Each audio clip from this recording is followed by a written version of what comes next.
Buenos días, mi nombre es Elena Cervantes y curso el programa de Licenciatura en Humanidades y Lengua Castellana. La exposición es de la materia de Teorías Literarias, grupo 11, y el tema a tratar es los iniciadores de las ideas estético-literarias. Para comenzar, nos debemos situar en el origen. Todo comienza con la inspiración poética según la tradición épico-lírica. Las primeras reflexiones en cuanto a la creación artística se encuentran en los textos de la épico lírico de la antigua Grecia.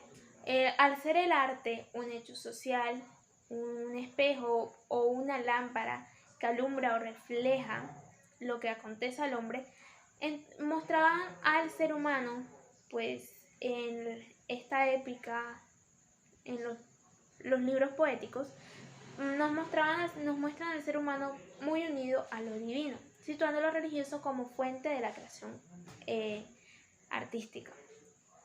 Un ejemplo de esto muy claro lo podemos ver en la épica de Homero y de Hesíodo, también en los poetas líricos como Solón, Arquílaco, Anacronte, entre otros muchos. En todos estos escritos, la sociedad se mantiene muy unida a los dioses y se mantiene muy religiosos también. En sus obras, además de esto, también se tratan muchos temas que más adelante serían muy importantes para las teorías literarias, como lo son el origen del mundo, los fines con los que pues pretende la poesía, su relación con la verdad y la belleza también. Vamos a hablar entonces un poco sobre la tradición épica. En la sociedad de la antigua Grecia no existía una separación entre los dioses y los humanos. Como les mencioné antes, eran muy unidos a los dioses, sino que la divinidad, el Olimpo, se sentía en la vida cotidiana de cada uno de sus habitantes. Es por esta misma razón que la inspiración poética se atribuía a lo alto, a los dioses. Sus creencias incluso llevaron a la sociedad a humanizar a sus dioses, a las divinidades, pero también a atribuirles a ellos la culpa, por así decirlo, de ciertas acciones inexplicables. Podemos ver aquí un ejemplo que dice: no soy yo el culpable, sino Zeus, el destino y la erinia, vagabunda de la bruma, que en la asamblea infundieron en mi mente una feroz ofuscación, aquel día en que yo en persona arrebaté a Aquiles el botín. Mas ¿qué podría haber hecho? La divinidad todo lo cumple. Este es un fragmento de la Ilíada. El contexto es que Agamenón tuvo una disputa con Aquiles por algo que él hizo. Entonces él atribuye a que no es su culpa realizar dicha acción, que fue una acción muy grande, sino que él dice que esto fue obra de los dioses. Los dioses fueron los que actuaron en él y le impusieron el que él hiciera eso. Se está quitando la culpa y se la está dando a los dioses. Y como los dioses son seres superiores a los mortales, él no puede hacer nada. Lo siguiente es los dones de las musas. Las musas podían proporcionar al poeta distintos tipos de ayuda. Ellas poseen un gran saber. La razón de esto es muy simple, es porque han estado en la tierra desde su creación, desde los orígenes de ella. Entonces, a lo largo de todo el tiempo, ellos han desarrollado muchos grandes saberes. Conocen el pasado, el presente y lo que vendrá, el futuro. Podemos ver a los poetas en distintas obras pidiendo ayuda a las musas. Un ejemplo de este es en el siguiente fragmento. Decidme ahora, musas, dueñas de olímpicas moradas, pues vosotras sois diosas, estáis presentes y sabéis todo, mientras nosotros solo oímos la fama y no sabemos nada. Este es un fragmento de la Ilíada. En muchos escritos de la épica se puede ver a los poetas o a los aedos, también se les llama así, invocando a las musas en busca de inspiración. También tenemos que entre el poeta y las musas se da una comunicación y el poeta recibe una inspiración. Dicha inspiración es el argumento para su obra poética. Pero, también hay un pero, esta inspiración no llega sola, sino que tiene como un pago, por así decirlo. A cambio de el poeta haber recibido una gran inspiración, una visión de una información muy deslumbrante, ellos pierden la ceguera. Es como una analogía de que recibiste una visión grandiosa, pero perdiste la visión física. Un ejemplo de esto lo podemos ver en un fragmento que dice: a quien la musa que la amaba había concedido su porción de bienes y de males, pues al privarle de la vista le había concedido la facultad de cantar melodiosamente. Este fragmento es de la Odisea y se está hablando de un Aedo, es decir, un poeta, el cual había llegado ahí a cantar sobre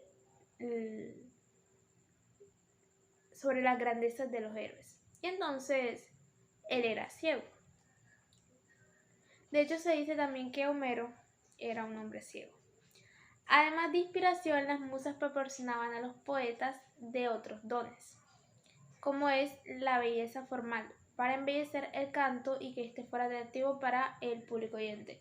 Esto es prácticamente lo que hoy en día nosotros conocemos como el lenguaje poético, que sabemos que tiene la función de embellecer el texto literario, para que pues llame la atención del público.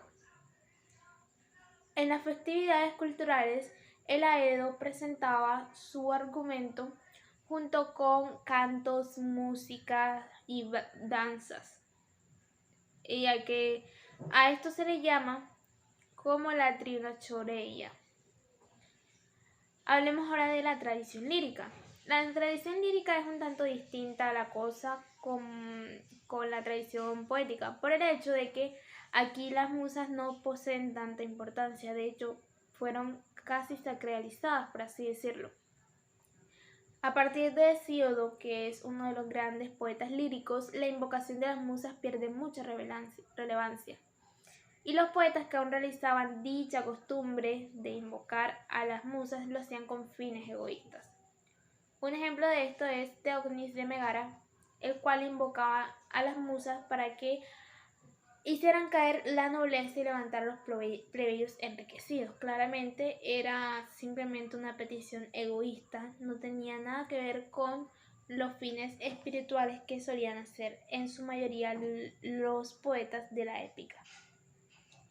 Además, otros poetas atribuían su inspiración al vino, es decir, cuando estaban embriagados era que recibían la inspiración y esta inspiración la recibían del vino, es lo que decían. Seguido a esto están las funciones de la poesía.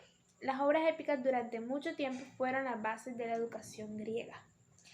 Razón de esto es porque la poesía utilizaba o tenía las dos partes básicas del arte, la de enseñar y la de entretener, la del gozo y la del entendimiento.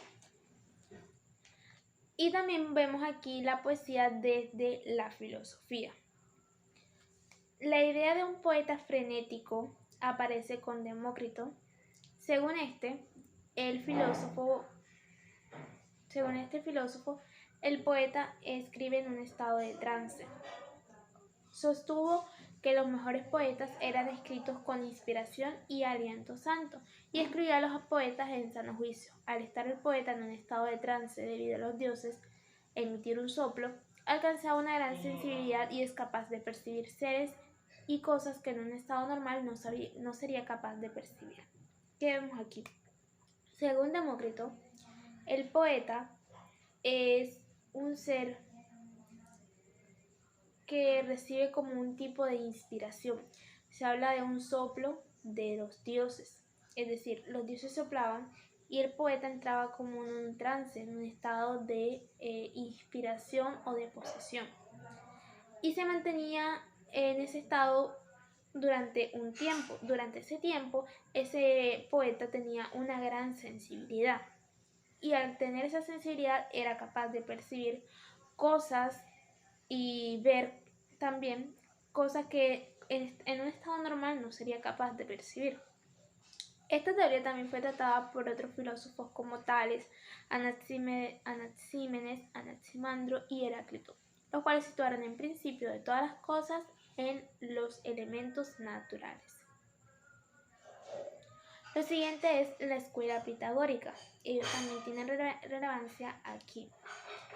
El estudio de la escuela pitagórica más que nada se ha visto bastante dificultada por el hecho de que no se tienen pues muchos testimonios directos de ellos.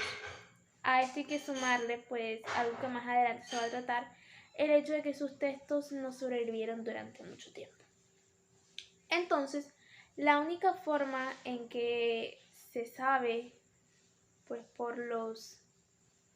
se sabe de los pitagóricos es gracias a los testimonios indirectos de otros autores. Y gracias a eso se sabe que ellos provienen de colonias calónicas en Italia y que Pitágoras vivió en el siglo V. Fueron una gran comunidad de carácter moral y religioso que se constituyó como una escuela filosófica científica hacia el cultivo de la filosofía y otras disciplinas, tales como la aritmética y entre otras. Una de las teorías que ellos fundamentaron fue la teoría del conocimiento. Los pitagóricos proponen la salvación del alma, y esto gira en torno a que no hay salvación sin conocimiento. Para ellos el conocimiento es como un vehículo de salvación del hombre, es decir, un vehículo que lleva al hombre hasta el conocimiento, pero para alcanzar dicho conocimiento primero se necesita la purificación total del alma. Esto es lo que ellos decían. Aparte de esto, ellos también colocaron el concepto de la metafísica del número, hablaron bastante sobre esto. De hecho, es uno de los aportes más grandes de ellos para la teoría literaria. En la doctrina pitagórica se presenta el número como fundamento de la ciencia. El número es la esencia de todas las cosas, es el principio rector del universo y todos los objetos del universo están sometidos a la ley del número, respondiendo a un orden y a una armonía determinada. Ellos tratan la belleza como orden y armonía. Pues, ¿cómo así que como orden y armonía? El mundo es orden, es armonía, y en estos dos puntos se encuentra la belleza del cosmos, la belleza del universo. La belleza del universo se encuentra en el orden y la armonía que tiene. Y esta belleza también ha de ser proyectada sobre la ética y la política, porque también la vida individual y social deben tener orden y armonía. No solo el universo como tal, la naturaleza como tal debe tener orden y armonía, sino también la vida social e individual de cada uno de nosotros. Esto es una de las cosas que ellos postulaban. La equipación del número los llevó a identificar del uno como lo divino, lo moral o estéticamente positivo, y lo uno se identifica con lo negativo y aquello que es perjudicial a la sociedad. Por ejemplo, se considera como uno lo bueno, se considera como no uno lo malo, se considera como uno la libertad, se considera como no uno la esclavitud, se considera como uno la luz y como no uno la oscuridad. Son como antónimos, lo bueno y lo contrario, que sería lo malo. Lo siguiente, y esta es una de las cosas más importantes que ellos pues postularon, fue el valor catártico de la música. Pitágoras levantó en torno a la música una teoría de catarsis. La catarsis es como la eliminación de los recuerdos que alteran la mente. Es como una forma de tranquilizarte. Entonces ellos decían que la música tenía el poder de apaciguar las pasiones y proporcionar armonía a la gente, aunque también puede corromper el estado anímico. Aquí también se trata dando sobre la armonía. Es decir, decían que la música podía apaciguar las pasiones y las mentes, los problemas de la gente, pero que aún así también tenía su lado malo, y es que podía corromper el estado anímico de las personas. Además de esto, insistieron mucho en un carácter ético y en las potencialidades pedagógicas de la música. La música es orden y armonía. Nuevamente, al igual que la belleza, la música es orden y armonía. También el resto de las artes. A partir del valor catártico de la música, y la concepción matemática de la armonía se llevó a la identificación de lo bello con lo bueno y el arte con lo moral y las buenas costumbres. Para los pitagóricos la música llega a tener un alcance cosmológico de tal forma que se puede hablar de la música que ordena el alma y la música de las cosas materiales. Observaron además de esto que la variación de los sonidos estaba en relación directa con la longitud de las cuerdas del instrumento, llegando a la conclusión de que dichas variaciones musicales pueden ser sistematizadas por medio de proporciones matemáticas. La armonía dependía de la relación matemática de las cuerdas. Desde aquí puede verse la estética pitagórica como una cuestión de proporción, medidas y número. De hecho, esto que hicieron con la variación de los sonidos que estaban en relación directa con la longitud de las cuerdas es lo que los ayudó a precisar toda su concepción matemática. La observación esta que en cuanto a las cuerdas. Según los pitagóricos, la armonía, el orden y la proporción eran conceptos tanto bellos como únicos. La armonía de las cosas reside en la relación continuada entre sus partes. La armonía es un sistema matemático que se basa en el número, la medida y la proporción. Llegamos a los sofistas, los cuales también tienen bastante importancia en estas ideas estético-literarias. Los sofistas fueron un movimiento filosófico y cultural que surgió en Grecia y exactamente en Atenas cerca del siglo V a.C. El número de sofistas, si bien no está bien determinado, algunos historiadores señalan que existen sofistas que eran educadores, otros que eran retóricos. Entre algunos de los filósofos más destacados están Protágoras, Pródico, Hipias y Gorgias. Primero que nada, esta escuela se caracterizó por dar un giro a la filosofía desde la cosmología a la antropología. Es decir, anteriormente se tenía al universo como centro de todo, pero aquí comienza a tratarse al hombre como centro de la vida. Pocos escritos sobre ellos sobrevivieron. De hecho, los escritos de Protágoras solamente se mantuvieron hasta el final de la antigüedad. Así que todo lo que se conoce de ellos es por lo que otros autores escribieron en sus libros, ya sea que escribieron frases de los sofistas o que hablaron de ellos. A esto se le conoce como tradición doxática. ¿Cuáles son las causas de la aparición de los sofistas? Los sofistas aparecieron por muchas razones. Vamos a ver las razones históricas. Primero, los griegos descubren el mundo oriental. Entonces los sofistas viajan incansablemente amplificando el campo de sus referencias y de sus conocimientos. Esta es una de las razones de sus causas de la aparición. Causas sociales. Después de vencer a los persas, los griegos orientaron su forma de gobierno hasta la democracia. Como sabemos, ellos dieron un giro de la cosmología a la antropología. Por eso la democracia tiene que ver bastante con la antropología, teniendo en cuenta que la democracia centra las cosas en el hombre, en el gobierno, en la sociedad. Las causas religiosas son que antes de los sofistas no se diferencia el saber y la religión. Es una cultura teocéntrica que da sus implicaciones éticas y jurídicas a los dioses. Esto es bien real, como antes se mencionaba, había una gran relación entre los dioses y los humanos. Y eso se veía en todos los ámbitos, incluso en el ámbito del saber, que lo atribuían a los dioses también. Los sofistas impartían educación en cuanto a las leyes que rigen el gobierno. Se destacaron bastante por su democracia. Algunos impartían un saber enciclopédico, mientras que otros se enfocaban más en la formación espiritual de las personas. Pero la integración de estas dos educaciones da lugar a una educación total, una educación completa. Y el defensor de esta educación es Protágoras. Veamos entonces las ideas literarias.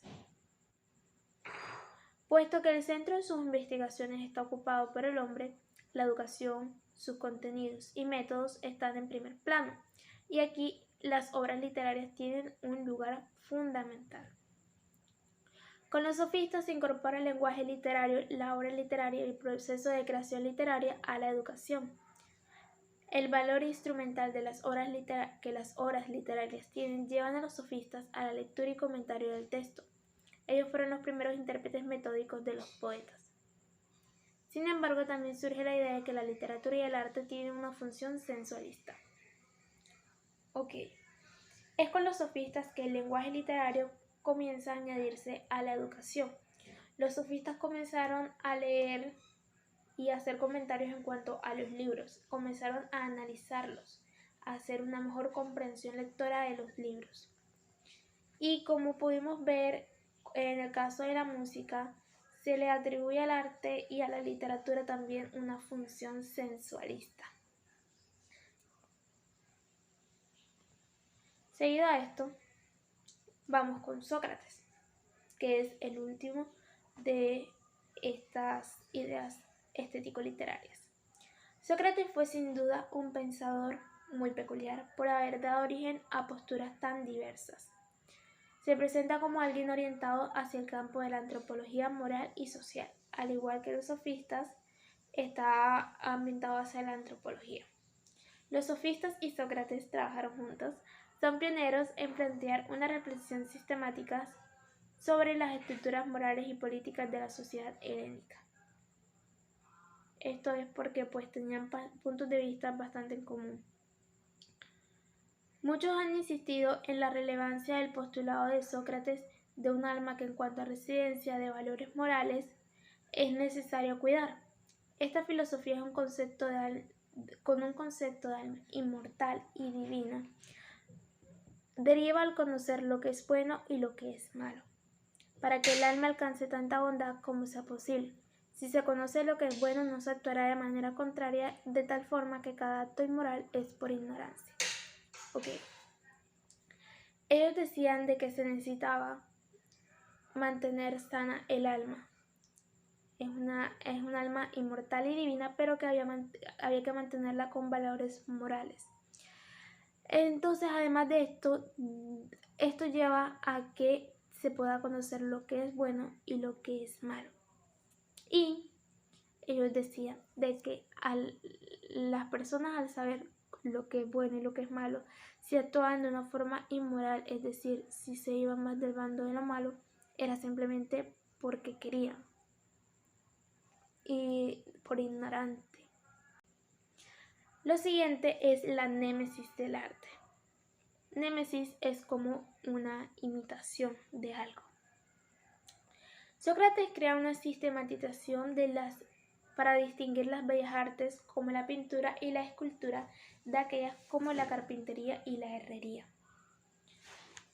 La razón por la cual él crea esta distinción es por el hecho de que tanto la pintura como la escultura no crean objetos distintos a los que se encuentran en la naturaleza, sino que lo que ellos hacen es imitar algo que ya se encuentra en algo que ya existe. Esto es totalmente cierto. La pintura solamente recrea algo que podemos nosotros ver. Pero esa idea de némesis o imitativo del arte no se queda simple ahí. No es algo tan superficial, sino que es algo mucho más profundo, puesto que el arte lo que hace es representar el alma por medio de la figura. ¿Sí? El arte evoca unas emociones, las reproduce y puede elegir entre las posibles aquellas que cuadren mejor al cuidado del alma como origen de la vida intelectual y moral. Esa es de hecho la finalidad del arte. Es decir, que el arte no es para nada superficial, incluso si es algo imitativo. Vamos a ver que las conclusiones son las siguientes. Estas son las ideas estético-literarias que surgieron con los iniciadores de las teorías literarias. El origen de la inspiración poética planteado por primera vez en las reflexiones metaliterarias de la lírica y la épica.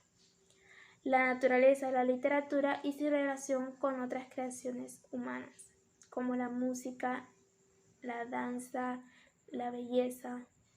Los conceptos de belleza, armonía y unidad que formulados en relación al número en la escuela pitagórica serán la base de teorías artísticas posteriores. Los conceptos incipientes de némesis y de catarsis, referida esta principalmente a la música y a sus efectos en los oyentes. La némesis, que es la de la imitación, y la catarsis, que es la de apaciguar las pasiones o los recuerdos, las mentes de las personas, apaciguarlos, darles calma. La orientación a partir de los sofistas y decididamente con Sócrates de la investigación hacia el hombre como centro y medida de todas las cosas, de la cosmología a la antropología. La finalidad sensualista o hedonista de la obra literaria y la consideración de la literatura como instrumento didáctico por sus formas armoniosas que educan el gusto y por sus contenidos heroicos y éticos. ¿Qué es lo que repercutió en la sociedad griega para que en la época lírica los poetas perdieran la tradición de invocar a las musas en busca de inspiración? Debido a Demócrito conocemos la idea del poeta frenético, en el cual el poeta escribía en un estado de trance. En dicho estado de trance el poeta tenía una gran sensibilidad y era capaz de percibir y ver cosas y seres extraordinarios. Pero ¿no significa eso que también era más susceptible? ¿Acaso no era peligroso? ¿Cómo se habrían desarrollado las ideas estético-literarias si los sofistas hubieran detenido las investigaciones debido a la función sensualista del arte y la literatura? Y eso fue todo. Muchas gracias.